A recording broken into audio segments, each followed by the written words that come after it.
Ha, Assalamualaikum kawan-kawan. Hari ni hari bulan puasa ni kan. Tiba-tiba dapat ayam seekor. Dekat Kuantan lah.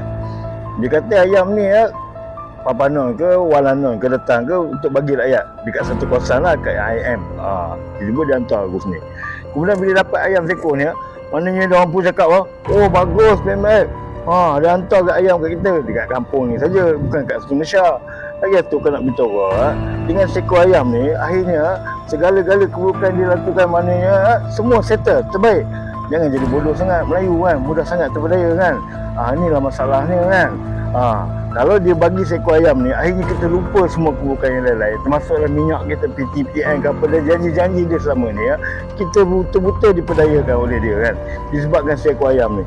Jadi dia kata kat aku pula bang, kalau macam tu bang, tak boleh usik lah ayam ni daripada PMX bagi. Aku cakap kau, ayam ni bukan PMX bagi, ayam ni Allah bagi pada kita kan. Kau tak tahu ke rezeki semua ni daripada Allah.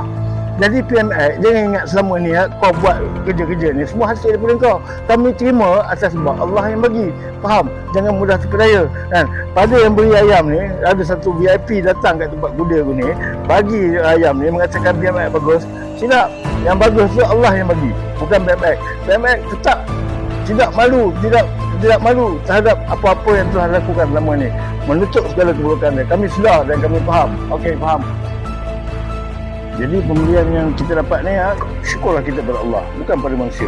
Ingat, jangan lari akidah kita. Kita boleh terima selagi benda ni benda halal, bukan benda haram. Okey, Assalamualaikum.